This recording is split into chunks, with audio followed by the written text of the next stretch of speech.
Bonjour à tous, je représente l'association TerreDev, Terre et Développement, qui est basée à Saintes depuis 10 ans et qui est spécialisée en éducation à l'environnement, l'éco-citoyenneté et le développement durable. Ce qui nous amène aujourd'hui, c'est une interview spéciale développement durable à destination des 6 candidats à l'élection municipale de Saintes. Ils ont pour vocation à répondre à deux seules et uniques questions.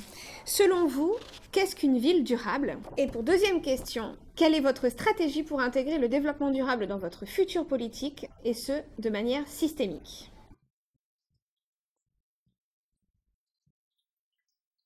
René Benchibol-Lorib, de la liste Sainte vers, avec un T, l'avenir, vers l'avenir. Première question. Selon vous, qu'est-ce qu'une ville durable? Alors, je vais vous parler comme je parlerai à quelqu'un qui m'est proche. Une ville durable, pour moi, c'est une ville autonome, c'est une ville où il fait bon vivre, c'est une ville, évidemment, qui peut être habitée par ses habitants de façon durable et de façon saine. Parce que l'environnement actuellement est très largement pollué par des perturbateurs endocriniens, par des polluants cancérogènes, et tous ces polluants sont toxiques pour la santé de tout le monde.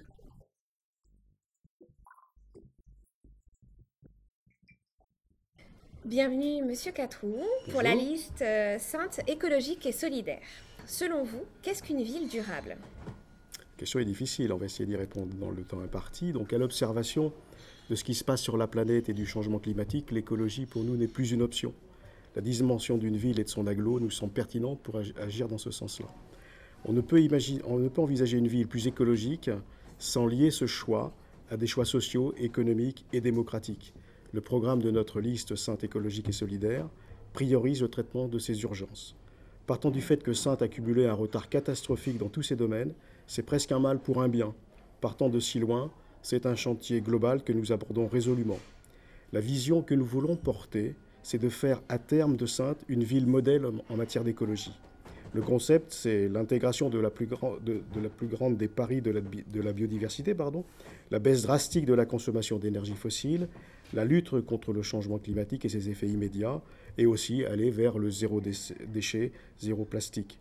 L'objectif que nous nous fixons, c'est que la totalité des chantiers mis en œuvre durant la mandature soit un engagement concret dans cette direction.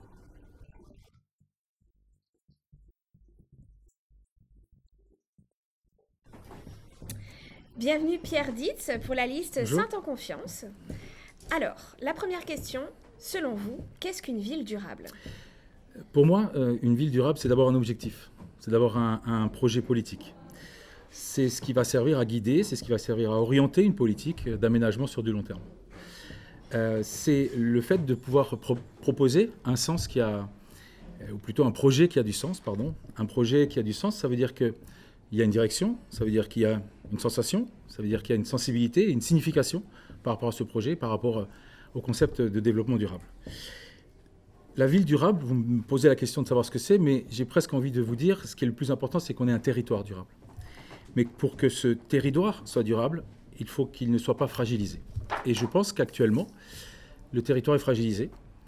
Je pense que nous n'avons pas une politique de développement durable sur l'ensemble de notre territoire, qui est due à des circonstances politiques que l'on connaît. Mais c'est pourquoi il me semble nécessaire, quand je parle de développement durable et de territoire durable, de parler avant tout de solidarité. Bienvenue Bruno Drapron pour la liste L'action, le cœur en plus. Première question, selon vous, qu'est-ce qu'une ville durable? Bonjour, merci déjà de nous recevoir ici. Pour nous, une ville durable, c'est une ville qui intègre et limite l'impact environnemental de ses actions. C'est aussi une ville centrée sur l'économie circulaire, c'est-à-dire une gestion sobre et réutilisable des ressources, parce qu'il nous semble important de pouvoir réutiliser les ressources plutôt que toujours aller en chercher de nouvelles. C'est d'ailleurs la façon avec laquelle nous avons conduit notre campagne, puisque nous avons cherché à être le moins impactant possible. Nous avons une permanence très sobre, avec des matériaux, d'équipements qui étaient déjà présents. Nous utilisons que des choses qui sont biosourcées ou biodégradables. Notre imprimeur a une démarche environnementale. Donc vraiment, nous avons voulu que l'impact de notre campagne soit le moins important possible. Monsieur Machon, pour la liste Sainte 2026, ville belle, durable et vivante, première question, selon vous, qu'est-ce qu'une ville durable ? Une ville durable, c'est d'abord une ville qui soit durablement simple et accueillante, une ville que les habitants aiment durablement parce qu'ils s'y épanouissent en pleine forme, en bonne santé. Une ville durable allie les enjeux sociaux et économiques dans une politique globale de protection de l'environnement. Une telle politique doit s'inscrire dans le temps et pour ce faire doit être menée pour et par le citoyen du bas de chez lui jusqu'au niveau mondial. Les objectifs et les plans d'action doivent être définis de manière participative avec les citoyens et les grands acteurs économiques de la ville. Une ville durable est donc belle et vivante. Tout est lié et c'est le sens de mon projet, protéger et rendre durable le bien-être des habitants à Saintes. Pierre Maudou, bienvenue. Bonjour. Pour la liste pour et avec les Saintais. Question numéro 1. Selon vous, qu'est-ce qu'une ville durable ? Une ville durable, c'est une ville qui respecte son environnement local et global, qui respecte aussi son identité. C'est une ville qui construit un projet à la fois pour le bien-être de ses habitants et pour augmenter au mieux la qualité de vie, mais aussi qui a un regard vers l'avenir, vers les générations futures et aussi vers la globalité des problématiques environnementales sur la planète. Qu'est-ce qu'une ville durable idéale ? Pour nous, ça pourrait être Saintes, parce que nous n'avons pas de grosses entreprises polluantes, nous n'avons pas d'aéroport. Par contre, nous avons des enjeux qui sont globaux, qui sont passionnants, avec la Charente et avec une ville qui est au centre d'un territoire. Quelle est votre stratégie pour intégrer le développement durable dans votre future politique, et ce, de manière systémique ? Le développement d'une politique écologique est en elle-même systémique. C'est-à-dire que c'est un développement transversal qui permet des projets coordonnés, cohérents et dans l'intérêt des personnes, puisque l'écologie, c'est partir de l'être humain et faire en sorte que son environnement soit stable et fiable.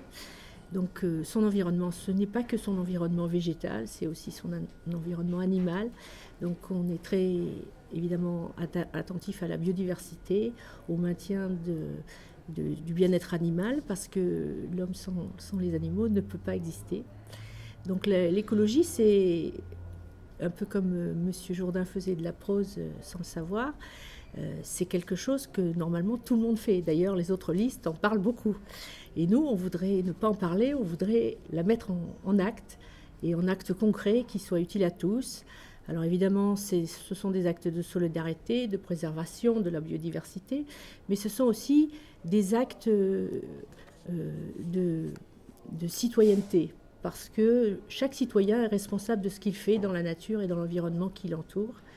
Donc nous, on a pour ambition de donner aux citoyens la parole dans des conseils citoyens dans lesquels ils pourront donner leur avis sur les projets qu'on proposera pour la ville. On a pour ambition de donner des vrais budgets participatifs pour les quartiers, pour que les priorités que les citoyens trouvent urgentes puissent être mises en œuvre. Alors évidemment, la ville, d'une façon générale, est obligée de faire des investissements et des budgets maîtrisés, donc on ne pourra pas faire tout, parce qu'on a 144 propositions, et donc je ne pourrais pas les résumer en quelques minutes. Mais il y a des propositions qui sont prioritaires et pour lesquelles, évidemment, on essaiera de mettre tout en œuvre pour qu'elles soient développées. Donc, par exemple, l'économie d'énergie, par exemple, l'économie sociale et solidaire, par exemple, les transports doux, le vélo. La place du vélo, actuellement, n'est pas suffisante. Monsieur Machon a vendu les derniers vélos qui étaient en libre service dans la ville, donc c'est dire l'intérêt qu'il porte à la chose. Alors à sa décharge, c'est vrai qu'il y a des collines, il y a 7 collines à Saintes et que tout le monde ne peut pas faire du vélo. Donc il faudrait que ce soit des vélos pour certains, assistance électrique pour qu'ils soient plus utilisés. Mais il y a aussi d'autres moyens de développement doux et on peut utiliser aussi des transports collectifs qui seraient à la fois plus fréquents et sur des dessertes plus adaptées aux besoins des citoyens. Donc il y a des tas de pistes sur lesquelles on peut agir. Évidemment, nous, on est très attentifs à l'école, donc on trouve que ce serait bien que les écoles de la ville soient au moins entretenues. Le parc des équipements sportifs aussi est dans un état assez délabré, donc il y a beaucoup de choses à faire. Et puis tout ce qui concerne le patrimoine, qui est à la fois le patrimoine historique, architectural et naturel, n'est pas du tout assez mis en valeur. Donc là, il y aura un plan pluriannuel pour refaire ça de façon à ce que tout ce qui constitue le cœur de la ville, la richesse de la ville, soit mis en valeur. Par exemple, pour la Palue, on voudrait que ça soit une réserve naturelle régionale, ce qui lui donnerait à la fois une durabilité et un entretien bien plus efficace et bien plus durable.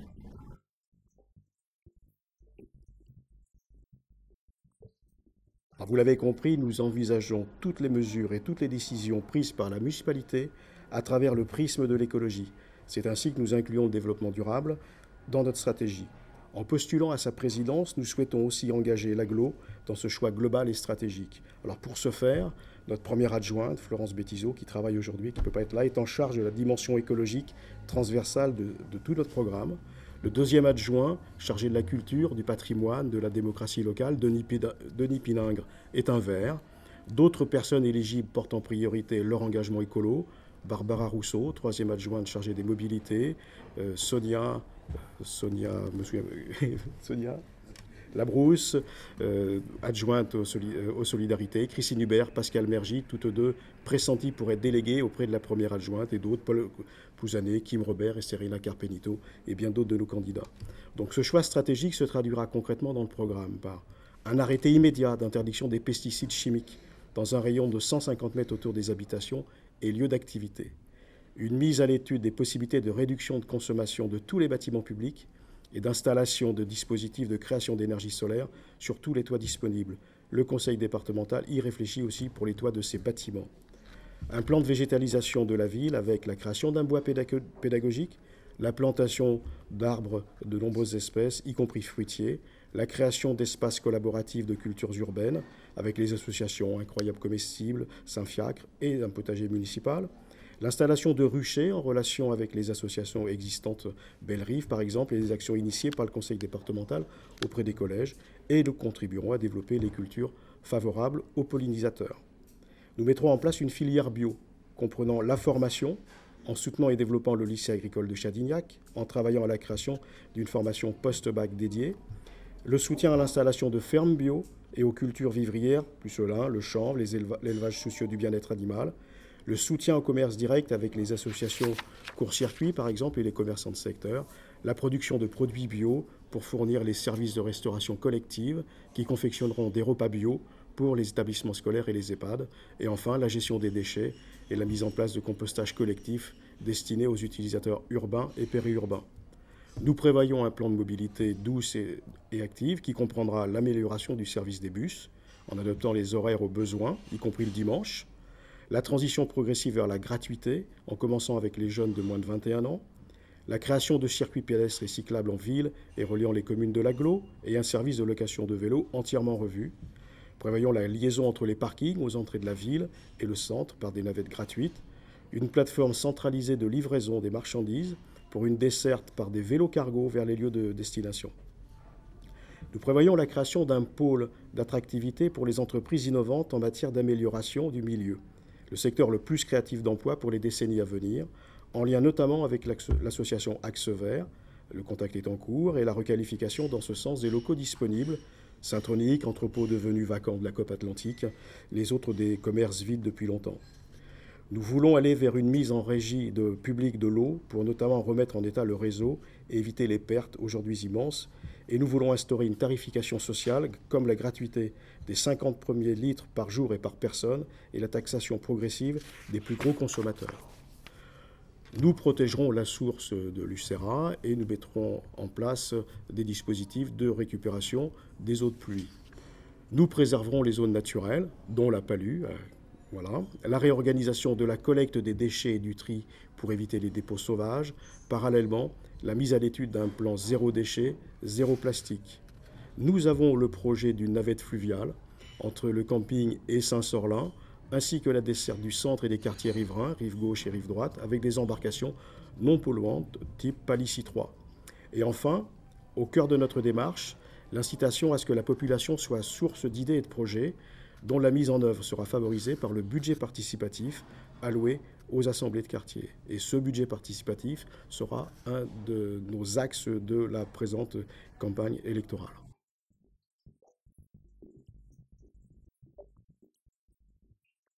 Quelle est votre stratégie pour intégrer le développement durable dans votre future politique, et ce, de manière systémique? Le mot systémique m'a posé un peu de problème quand vous m'avez posé cette question, quand je l'avais préparée.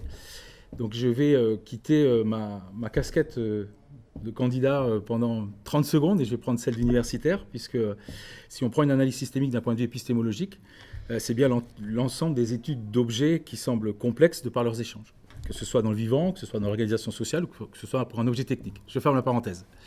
Et donc par rapport à une stratégie que nous devrions mettre en place, il faut qu'on arrive à combiner justement ces trois éléments qu'on connaît tous dans la définition du développement durable, à savoir l'économie, qui est viable, à savoir l'environnement, qui est vivable, et à savoir, non pas, moi je ne mets pas le social, mais je mets plutôt la solidarité, je reviens sur ce concept, qui me paraît essentiel, par rapport à le côté équitable. Voilà. Donc pour avoir une stratégie, pour avoir un territoire durable, il faut qu'on ait un territoire solidaire. Alors, solidaire dans quoi? Solidaire dans l'espace, puisqu'il faut qu'il y ait une cohérence territoriale, et solidaire dans le temps, puisqu'il faut qu'on pense à nos enfants et nos petits-enfants, et que toutes les décisions que nous prenons maintenant doivent être cohérentes, qu'on arrête de se cacher, qu'on arrête d'être dans l'atermoiement de la procrastination par rapport aux décisions qu'on doit prendre, il faut les prendre maintenant. Je m'explique, nous avons justement un SCOT, un schéma de cohérence territoriale, qui regroupe l'ensemble donc, des 2 CDC plus d'un CDA. Or, nous avons déjà dépassé de plusieurs centaines d'hectares ce que nous pouvons urbaniser sur notre territoire. Et en assistant au dernier conseil communautaire, j'ai vu que la CDA avait pour intention d'acheter d'autres terrains pour travailler sur le développement économique. Si déjà on essayait de s'occuper des dents creuses sur notre territoire, si déjà on essayait de s'occuper des espaces qui sont libres et des friches commerciales et des friches industrielles, on pourrait éviter cet étalement urbain. On a un outil qui est très fort donc dans cette stratégie qui s'appelle le PLUI, le plan local d'urbanisme intercommunal, qui pose débat, qui pose problème, parce que justement, il manque sur notre territoire, au moment où je vous parle, une véritable solidarité. J'étais ce matin à 11h avec un maire d'une commune qui ne sent pas du tout cette solidarité par rapport aux problématiques de son village et qui n'arrive pas, si vous voulez, à prendre sa place dans le schéma de développement durable du territoire. Pour argumenter mes propos, et il me reste combien de temps ?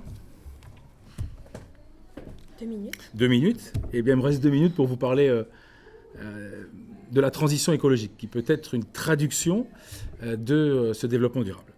Donc, si on n'agit pas immédiatement et si on n'agit pas collectivement, on va forcément arriver, si vous passez l'expression, on va arriver dans le mur, notamment par rapport au coût de l'électricité. Il faut qu'on agisse, par exemple, sur le facteur sociétal. Ces 2 mesures qui sont amenées à être prises rapidement, donc procéder à un diagnostic énergétique et thermique sur la ville, et ensuite inviter, ou plutôt inciter financièrement à la rénovation des logements qui sont mal isolés. Je crois que de mémoire, et je parle sur votre contrôle, vous en savez certainement plus que moi, c'est la loi climat de 2019. Il faut qu'on agisse sur le volet économique. Et là, on pourrait avoir un partenaire très fort. On a commencé à prendre des renseignements par rapport à ça. C'est sur la SEM Énergie Midi-Atlantique, puisqu'on a déjà la CDA de Royan qui travaille avec cette SEM. On a une société d'économie mixte, la CDC de Jonzac et la CDC de Blaye, par exemple. Mais nous, sur notre territoire, je le dis de façon un peu provocatrice, au niveau de la transition énergétique, nous en sommes au degré 0 actuellement. Et nous manquons de projets par rapport à ça. Donc, transformer notre CDA, non pas en une CDA de gestion, mais en une CDA de projet, transformer notre CDA dans un développement durable, transformer notre CDA dans un projet de territoire solidaire. Quelle est votre stratégie pour intégrer le développement durable dans votre future politique, et ce, de manière systémique ? La première des choses qui nous a paru, en tout cas la plus importante, c'est déjà d'avoir une adjointe dont ce sera la charge unique. Elle devra initier une nouvelle organisation pour mesurer l'impact environnemental de chacune de nos décisions. Elle aura un rôle transversal et son rôle sera aussi de vérifier que, à chaque lancement de projet ou de procédure, elle soit l'initiative et pas la dernière roue du carrosse. C'est-à-dire que dès l'instant qu'un projet sera mené, elle sera présente depuis le début pour vérifier que l'impact environnemental soit le plus faible possible. Alors j'ai pris des notes parce que je ne pouvais pas tout vous raconter de façon par cœur, pour vous donner plusieurs exemples de ce que nous allons faire. Il y a aussi une chose qui nous a paru très importante, c'est d'être avec des réseaux. On ne peut pas tout faire tout seul. Et c'est pour ça qu'il y a intérêt à travailler avec d'autres, comme l'ADEME, qui est un partenaire important au niveau de l'environnement, mais aussi la région. Pour être conseiller régional, je peux vous dire qu'il est important d'avoir de très bonnes relations avec la région, parce que vous pouvez capter beaucoup d'aides, non seulement financières, mais d'ingénierie, pour limiter votre impact. C'est aussi pour nous essayer d'aller vers une démarche Citergie, c'est-à-dire d'être une cité moins consommatrice d'énergie. Ça nous paraît très important. Évidemment, nous allons entamer toute une série de travaux structurels sur nos bâtiments qui sont pour certains très énergivores, pour ne pas dire de passoires énergétiques. Donc on va prioriser parce que évidemment tout ça a un coût. Donc nous allons prioriser pour intervenir sur les bâtiments les plus énergivores pour limiter le plus possible notre impact sur l'environnement. Nous aurons aussi une démarche un peu particulière sur les marchés publics, dans lesquels on mettra aussi des clauses d'insertion, mais aussi on écrira qu'il faudra avoir une démarche environnementale pour toutes celles et ceux qui voudront venir capter nos marchés publics, parce que c'est aussi à nous de l'écrire si on veut que les autres puissent le faire. Une démarche économique aussi, parce que l'environnement, c'est aussi l'économie. On va prendre qu'un seul exemple, c'est celui de Saint-Tronic. Quand on entend aujourd'hui qu'on veut y faire 3 restaurants plus un grand supermarché, pour nous, c'est quelque chose qui est complètement ubuesque, ou pour pas dire mieux. Donc nous, on veut y mettre de la productivité. Mais il faut déjà remettre à flot ce bâtiment, et de manière le plus environnementale possible. C'est-à-dire, on a une surface de 2,5 hectares couverts. Donc on peut y faire une grande structure photovoltaïque sur le toit qui permet de tendre vers l'indépendance énergétique du bâtiment dès sa remise en route pour que les entreprises puissent venir. Ça permet aux entreprises d'avoir un bâtiment qui déjà est moins coûteux en fonctionnement. Donc ça fait partie des choses qu'on voudra faire. Et là, évidemment, c'est avec la CDA, puisque c'est la compétence de la CDA. On a aussi une volonté, j'essaie de faire vite, parce que j'ai plein de choses à vous dire, mais pardon si ça va trop vite. On a aussi une logique dans les déplacements, parce que la mobilité douce est quelque chose qu'il faut intégrer. Vous savez, on a même décidé de prévoir une indemnité kilométrique pour les agents de la ville qui viendraient en vélo depuis leur domicile. On a aussi une envie d'avoir une nouvelle façon de penser la ville, avec plus de végétal, plus d'arbres. On veut végétaliser la ville. On veut créer une démarche et l'entretien d'espaces verts le plus durable possible. Et là où ça sera possible, pour tondre les pelouses, plutôt qu'ils mettre des tondeuses thermiques, on y mettra des moutons. Et on sait que ça existe ailleurs et on sait que c'est possible. On aura une nouvelle façon de gérer les déchets aussi, parce que le meilleur déchet, vous le savez, c'est celui qu'on ne produit pas. Donc on va aller sur du compostage industriel, on va essayer de sensibiliser au tri, on va même mettre un poulailler municipal en place pour la gestion des déchets de table, des EHPAD et des écoles. On voudra aller vers une alimentation plus saine aussi au niveau des écoles, du bio bien sûr, mais du circuit court, parce qu'il n'y a pas que le bio, on veut mettre en avant le circuit court. On veut avoir une démarche de produits d'entretien utilisés par notre personnel qui soit 100% bio à la fin du mandat, des démarches solidaires, et enfin une meilleure façon de communiquer aussi avec nos enfants.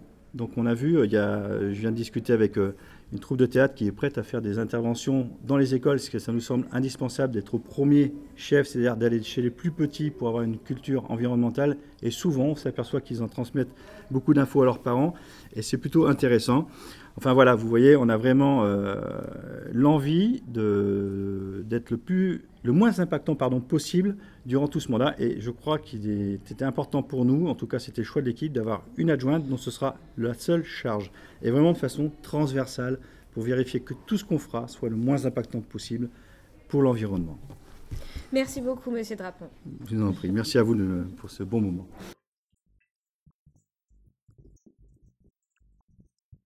Deuxième question, quelle est votre stratégie pour intégrer le développement durable dans votre future politique, et ce, de manière systémique ? Il faut bien sûr tout d'abord la volonté. il faut aussi des idées concrètes et efficaces qui ne pénalisent pas le quotidien des Saintais, mais le simplifient et préservent leur santé. Les idées simples et efficaces font système. Je suis pour une écologie concrète, totalement transversale, intégrée et prise en compte dans tous les domaines. Il faut sortir des schémas tarte à la crème sur l'écologie et le développement durable en définissant avec les citoyens un plan global d'action inclusif, transversal, concernant le développement économique, les modes de vie, les enjeux sociaux, l'éducation, l'environnement, et qui repose sur 2 piliers, une démarche territoire d'innovation, tendre vers le zéro carbone, zéro plastique. Donc on s'inscrit vraiment dans une démarche territoire d'innovation. C'est systémique dans le sens où tout se tient, et c'est une responsabilité générationnelle. Pour cela, il faut aussi savoir développer des coopérations, par exemple avec La Rochelle pour le territoire zéro carbone, avec des associations comme Axe Vert, qui a donné une magnifique conférence sur le zéro plastique hier, ou bien encore avec la DME, ou bien avec des sociétés comme Lys Packaging, qui travaillent sur les bioplastiques, les plastiques biodégradables. Alors, par-dessus tout cela, il faut bien sûr, en premier, identifier et supprimer toutes les sources de gaspillage d'énergie et de ressources naturelles, robinets d'eau, à fermeture automatique, éclairage public intelligent à détection de présence, basse consommation partout. Deuxièmement, il faut aller vers le zéro carbone, remplacer systématiquement tous les points de consommation d'énergie carbone par de l'énergie renouvelable quand la technologie le permet, bien sûr. Numéro 3, inventorier et accroître l'usage de toutes nos sources d'énergie naturelles et renouvelables, parallèlement investir pour la réduction de la consommation d'énergie dans tous les domaines, urbanisme, infrastructure, construction. Enfin, il faut aider la population à produire elle-même une énergie en milieu rural, avec du solaire, de la géothermie, mettre en place un plan de recyclage systématique contre le gaspillage, développer les mobilités douces, vélo électrique par exemple sur Saintes, maîtriser l'usage de la voiture en centre-ville, redéfinir le transport urbain pour réduire l'usage de la voiture, et enfin développer la pédagogie, augmenter l'information et la sensibilisation au respect de l'environnement dans la démarche quotidienne du citoyen par le biais, par exemple, de conférences, comme le fait l'association Axe Vert, mais aussi de jeux concours et autres communications. Voilà les principaux axes sur lesquels je travaillerai et que je mènerai pour impulser vraiment une prise de conscience écologique très forte.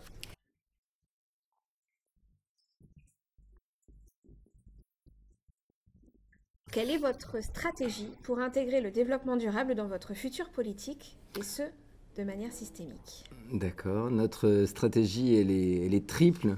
Elle est tout d'abord une stratégie d'échelle, c'est-à-dire que nous voulons agir au niveau du territoire et pas uniquement au niveau de Saintes, parce que, je le disais, nous sommes au centre d'un territoire et notre vocation, c'est d'entraîner ce territoire vers le développement durable et pas uniquement la ville.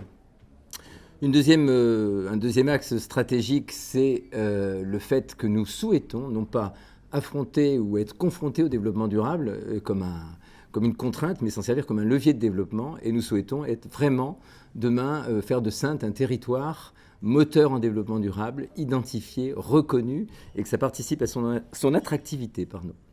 Et troisième levier stratégique, eh bien, c'est de jouer au niveau local, au niveau communal, simplement au niveau de la mairie de Saintes, par un élu, en l'occurrence ma personne, très convaincu des enjeux environnementaux, et par un adjoint dédié à l'environnement et à la transition énergétique et écologique, et qui sera avec moi très convaincu et très actif. Notre méthode, elle est sur 3 points. D'abord, concrètement, la mairie doit être exemplaire, et la communauté d'agglomération aussi, en termes de développement durable, avec dans ses actions, dans ses projets, mais également dans son évaluation de l'évolution vers le développement durable. Nous avons aussi un axe qui est la sensibilisation des populations. C'est très important. Et le troisième axe, c'est la coopération, le partenariat. Alors bien sûr, avec des associations environnementales, ça on ne se forcera pas, mais aussi avec des associations solidaires qui ne demandent que ça. On les a consultées, ça représente beaucoup de personnes sur Saintes. Elles peuvent s'impliquer, elles le souhaitent. Alors quels sont nos axes et nos engagements pour le développement durable? Nous en avons plusieurs, bien sûr. D'abord, la végétalisation de la ville, qui passe par la plantation d'arbres, 10 000 arbres sur tout le mandat, qui passe par l'implication des entreprises privées, notamment sur leur parking, avoir des surfaces ombragées, d'entraîner les autres collectivités aussi de l'État dans une végétalisation. Ça passe par le respect de la biodiversité et des trames vertes et bleues qui existent. Nous allons nous engager vers la transition énergétique des bâtiments, pas uniquement des bâtiments, mais là c'est un gros levier dans notre projet global, parce que les bâtiments sont dans un état malheureusement défectueux à Saintes, et le seul vrai levier pour assurer financièrement leur rénovation, eh bien, c'est de passer par un projet global environnemental qui nous permettra d'avoir des subventions d'ordre européen pour les rénover. Bien sûr, sur la transition énergétique, on veut aussi rénover le parc automobile de tout la CDA et de la ville. On veut également mettre du photovoltaïque sur les bâtiments. Enfin, nous avons plein de dispositions, faire des écoquartiers sur la CDA. Nous voulons aussi avoir un développement économique, écologique, durable et innovant. Et ça, c'est notre grande particularité. On veut développer sur le territoire un cluster, vraiment une filière appropriée dans le développement durable, pour attirer plein d'entreprises qui soient du même style, et aussi pour développer des filières dans le développement durable, au CFA, au lycée agricole, et éventuellement des masters universitaires si notre projet se développe. Nous souhaitons aussi avoir une agriculture éco-responsable sur le territoire, donc avec des chantiers, les pousser vers moins de pesticides dans le partenariat. Et nous souhaitons engager les citoyens, je le disais tout à l'heure, dans une concertation globale. Ça va pour le grand chantier démocratique que représente le tri sélectif. Il faut expliquer, il faut embarquer les gens, il faut les convaincre. Il faut jouer aussi sur leur pouvoir d'achat, puisque tout va être en fonction du tonnage et des coûts sur les ménages. Nous ferons un salon annuel du développement durable sur Saintes. Nous engagerons par la communication municipale et la communication à l'échelon communautaire des actions de sensibilisation, là encore en partenariat avec tout le monde impliqué dans l'environnement. Au niveau infrastructure, nous souhaitons une déchetterie à Saintes qui soit une déchetterie recyclerie, ce qui est à la fois environnemental et social, et nous installerons beaucoup de bacs de compostage sur les quartiers pour permettre aux gens d'aller là aussi vers des actes personnels environnementaux. Voilà, un projet très global, très puissant et mené par des gens très déterminés. Je remercie l'ensemble des candidats qui ont bien voulu jouer le jeu en faveur de cet espace d'expression politique au service de la cause qui nous est commune, le développement durable. Et je leur souhaite une belle campagne, une belle fin de campagne. Et je vous dis à très bientôt sur nos actions, sur les actions de TerreDev, qui sont par exemple celles des visites actives. Merci à tous et au revoir.